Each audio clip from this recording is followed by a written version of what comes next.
अस्सलाम वालेकुम dear students, first year computer science की आज की इस वीडियो में हम बात करने वाले हैं रिसर्च एथिक्स पे। शॉर्ट क्वेश्चन के लिए इंपॉर्टेंट टॉपिक है रिसर्च एथिक्स की डेफिनेशन इटसेल्फ बड़ी इंपॉर्टेंट डेफिनेशन है। एथिक्स यानी कि फिर वही बात अखलाकियात, और हम लोगों को इन चीज़ों का ख्याल रखना है रिसर्च करते हुए। हमने अपनी रिसर्च के दौरान कभी भी कोई ऐसा काम नहीं करना जो किसी के लिए नुकसानदेह हो, जो हमारे लिए बाइस शर्म बने।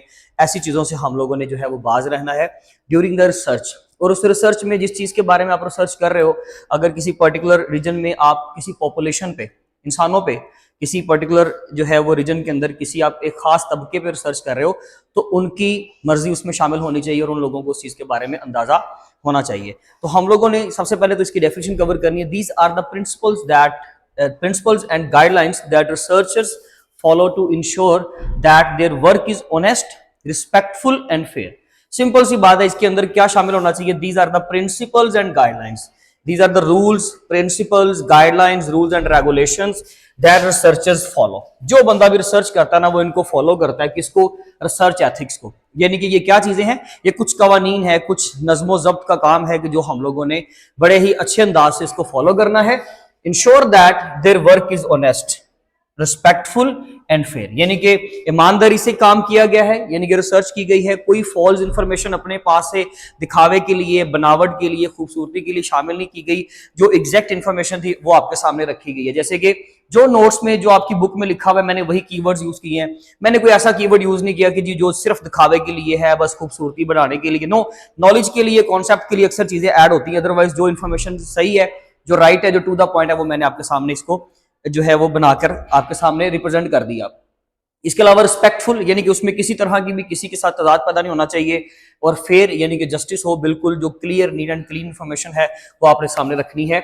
दीज एथिक्स हेल्प, किस चीज में हेल्प करता है? Maintain the integrity. अगर आप इनको फॉलो करते हो तो ये आपको किस तरह से हेल्प करेंगे? इंटेग्रिटी को मेंटेन, इंटेग्रिटी यानी कि consistency of data, accuracy of data को मेंटेन करने में हेल्प करेगा। एंड नंबर 2 पे एक पॉइंट इसके अंदर ये है, एक पॉइंट ये आपका वहां पे पैराग्राफ बना हुआ है, मैंने उसको यहाँ पे पॉइंट्स के नाम में, पॉइंट्स के तौर पे उसको लिखा है। Protect the rights and wellbeing of someone.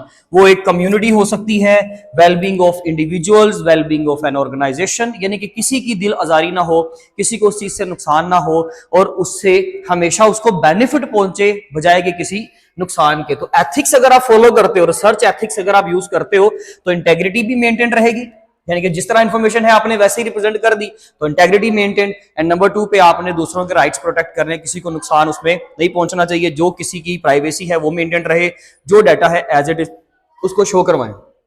उसमें एग्जांपल दी गई है कि लेट से आप लोग स्टूडेंट्स की क्या करते हो, स्टडी हैबिट्स को ऑब्जर्व करने के लिए ये देखते हो कि जी वो कितनी देर सोशल मीडिया इस्तेमाल करते हैं, और सोशल मीडिया के यूजेज की वजह से उनके स्टडी हैबिट्स पे या स्टडी के रिजल्ट्स के ऊपर, आउटकम्स के ऊपर क्या फर्क आता है, क्या उसमें डिफरेंस आ रहा है या क्या गैप पैदा हो रहा है वहां पे। तो उसके लिए हम लोगों ने रिसर्च की। तो जिस तरह की रिसर्च है उसमें स्टूडेंट्स आर द पार्टिसिपेंट्स, याद रखिएगा। तो हमें इन पार्टिसिपेंट्स के लिए कोई गलत इंफॉर्मेशन नहीं देनी। जो किसी चीज के बारे में आपने रिसर्च की है एज इट इज आप लोगों ने उसको रिप्रेजेंट कर देना, यानी कि हमें वहां पे फॉल्स इंफॉर्मेशन अपने एंड पर शेयर नहीं करनी।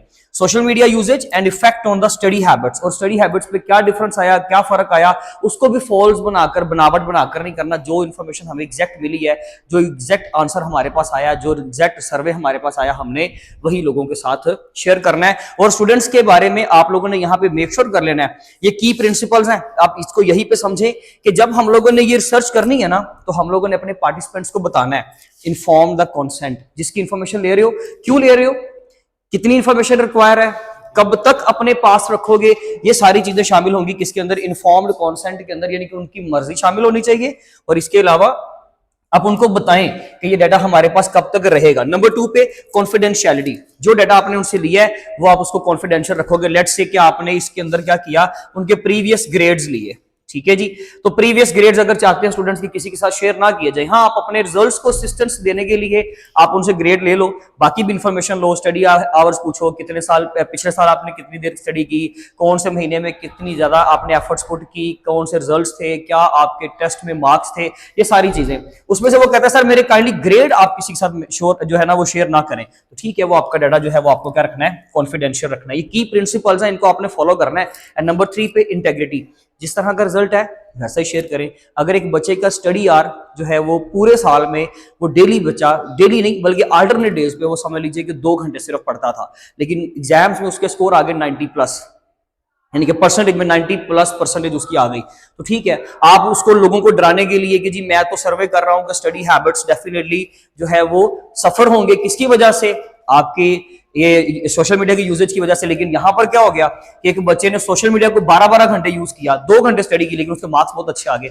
आपने फॉल्स इन्फॉर्मेशन शेयर नहीं करनी, जो एग्जैक्ट आपने वही चीज बतानी है।